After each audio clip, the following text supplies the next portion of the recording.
What's up YouTube? Dave with Mile High Campers coming back at you again with another video. And today we're finally going to be installing the SolidRF cell phone signal booster RV Pro kit. Now, because we love vinyl here on the Mile High Campers channel and we like to get a little crazy customizing things, I've spoken with SolidRF and they have confirmed that putting a piece of vinyl wrap or a vinyl skin on your exterior antenna will not harm the signal boosting. We can throw a wrap on it. We went with a little camo pattern. I'm hoping that once I install it on the roof, I'll be able to have this side out. I'm going to try to hide the seam toward the inside of the camper. Here's all of our parts for the portion that's going to be installing on the roof. So what I'm going to do first here is get the antenna attached to its base, and this is a spring here so that I'm assuming if it gets really windy or you hit a branch or something, it's going to as you can see, it's a pretty stiff spring, but it's going to allow some give there. So we're going to go ahead and attach this. You've also got your coax connection there, and we're going to run the coax up this little slot here so that it comes out the top. So we're now going to take this coax and attach it to our coax connection on the bottom of the exterior antenna. Alright, so we've got that installed there. Now we're going to line up the 3 holes right here with the 3 holes on the bottom of the antenna. Okay, then once we've got the holes lined up, we're going to use the Allen head screws and washer, and a washer that comes with it. There's 3 of them, and we're going to go ahead and get these guys installed here. Alright, once we've gotten our 3 Allen head screws installed, we're going to take this antenna and we're going to be installing it on this L bracket using the washer and nut that are provided, and we're going to be using a 19mm socket. I'm going to kind of position it where I want it to show our cool wrapped antenna, and I want that to be showing outwards. Alright, that looks good there. And we're going to be lining it up like so. And we've got the 3 holes there into the back of the booster. We're going to be using the Phillip head screws and the washers here. Alright, now that we've got the antenna attached to the booster, that's pretty much it as far as assembly for what we're going to need to be installing on the roof. The last step would be to take the plate, put the booster on the plate, and then attach it with the 4 screws that come with the kit. So what we need to do now is we need to take and we need to install this plate on the roof of the camper. Now, some of you may have already seen the installation videos done by the other YouTubers that I've been working with. Links to their videos will be in the description below. 3 of them chose to use adhesive and put it on the back side of the plate and adhere it to the roof of the RV. DnSAdventures, which if I had a ladder on the back of my rig, I would have done it the way he did it. I really like the way he took care of his installation. If you have a ladder on your RV, definitely go check out the installation done by DnSAdventures. Link to his YouTube video will be in the description below. Now, what I've decided to do, I've gone back and forth so many times on how I want to do this, and I'm going to be actually screwing this down to the roof of the RV. I know that sounds scary, but I think the benefits are going to outweigh the negatives. And once we get to the roof here, I'll show you how I'm going to do it in a way that will hopefully make it to where we won't have any issues with it leaking. Alright, before we get on the roof, I kind of want to go over my intentions here. Basically, I've got some construction glue here, this flex glue. It's the Pro formula, and basically it should work just like the construction grade glues that the other YouTubers used in their videos. But like I said, we're going to be screwing this plate in. We're not going to be adhering it on, and I'll explain why once we get on the roof. But here's what we're going to be doing. So for $5 at Ace, I picked up these screws and washers. Here's what we're going to do. I'm going to take a 3/4 inch screw, stainless steel, that's going to fit through these slots here. I'm going to run 4 of them. One here, one here, one here, and one here. We're going to be putting a washer on it like that, okay? Next, what I have is a rubber washer here. And what I'm going to be doing there is putting it underneath. And then we're going to be going through it with the screw. Now, if you notice, this hole on the rubber grommet is actually smaller than the size of the screw. And the reason why I bought these like this is I want the screw to penetrate through the rubber, creating a tighter seal than if I had bought a rubber grommet that had a wider hole than the size of the screw. So that's the intent there, is to keep as tight of a bond between this and the screw. Then what we're going to do is take the Flex Seal glue, and I'm going to put it all over the back side of this thing so that it's going to adhere to the roof and create a seal there. And then we're going to put more glue here, and then once the plate goes on, now we've got a seal here as well. And then there's also going to be glue on here, and then once the screw goes through, there should be glue all over the place. So it should be sealed and well fastened at this point, and we're going to do that in all four corners. All right, so let's get to the roof. All right, now we're on the roof, and I've got my install plate here, which we're going to be installing. Now, the reason why I decided not to use the construction adhesive to adhere the plate to the roof is because as I was kind of inspecting the roof, I saw that there are spots on the roof where this is actually kind of moved. So it led me to believe that it's possible that the adhesive on the roof could actually start letting go in spots. So what I was afraid of is that if I adhered it to the roof, that just adheres it to the rubber portion of the roof. It'll be secure to that, but if the glue underneath the rubber starts to release from the wood that's underneath, then what could happen potentially is with the wind blowing, and if it starts to loosen up underneath here, it could blow this off and take the rubber with it because it's securely attached to the rubber. It's not securely attached to the roof itself. And I don't want that to happen underneath this. So that is why I am going to screw it down. So I'm going to clean this area with a little bit of rubbing alcohol.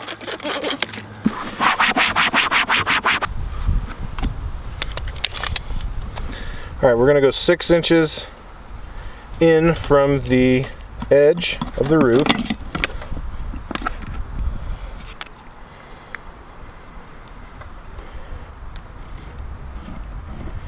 Now I'm going to mark my holes.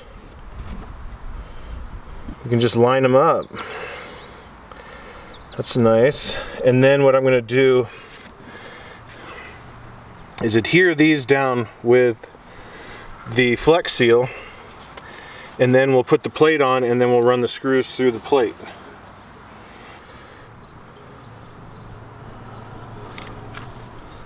All right.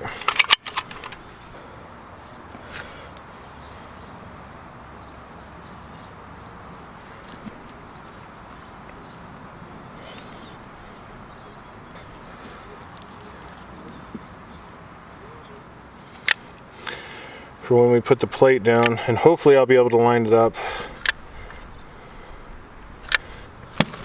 Okay. Now we're going to go down with the plate.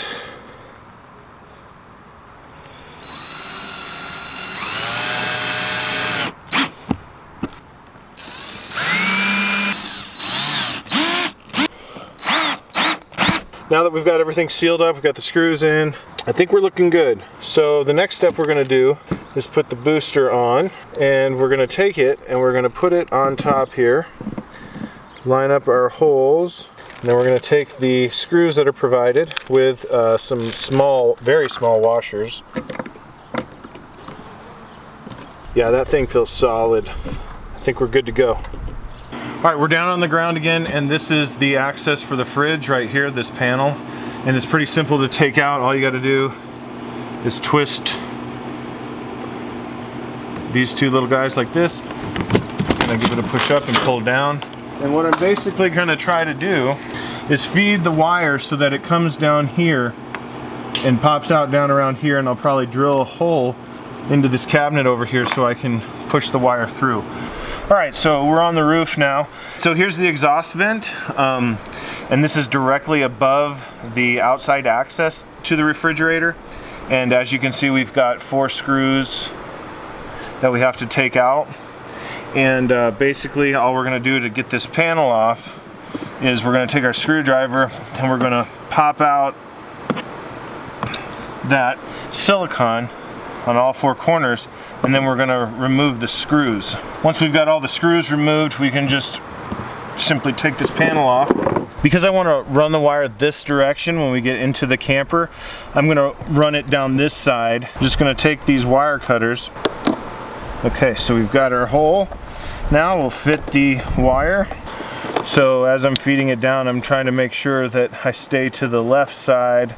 Okay, so the next thing we're going to want to do is connect the wire coming off of the antenna to the booster. And then we're simply just going to bring this around, screw it on nice and snug to antenna 2.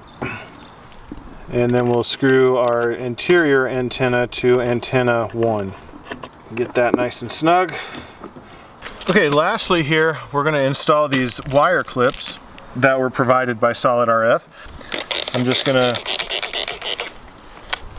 clean this area so that the adhesive on the clips has something good to stick to. Remove the backing paper. Press that onto our clip. Then we'll remove this side backing paper. And then we'll feed our wire through it like so. And then just press it down. Alright, so there is our wire. Alright, we're down on the ground again, and this is the access for the fridge right here, this panel. Alright, I think my best option is going to be to drill a new hole.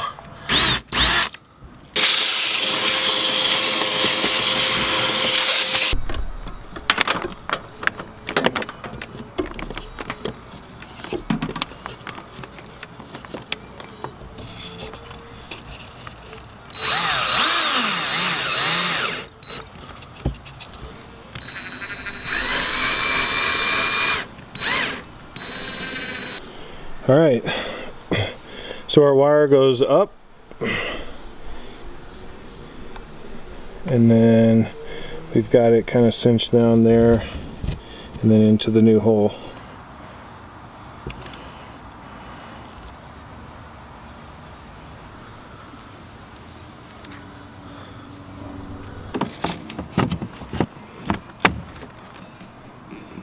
All right, now we're inside. And we've got that wire running down behind the fridge here, as you know, and then there's an access panel down here below the fridge, which I removed the screws because we're going to take that panel off. Got a drawer here which I can access, and then the goal is to get underneath that blind right there, underneath this cabinet. Okay, as you can see, my wire came out right there. It didn't obstruct anything, didn't come close to hitting anything else. So we did not have to worry about drilling through something else by mistake. So now I'm going to run that wire back there, that direction, through that hole over there, which will give us access to a panel on the other side of the counter, which I'll show you in just a second. All right, I've got the access panel off on the other side of the cabinet where I have a storage door, and as you can see, looks like there's a hole right there. I'll be able to bring it through.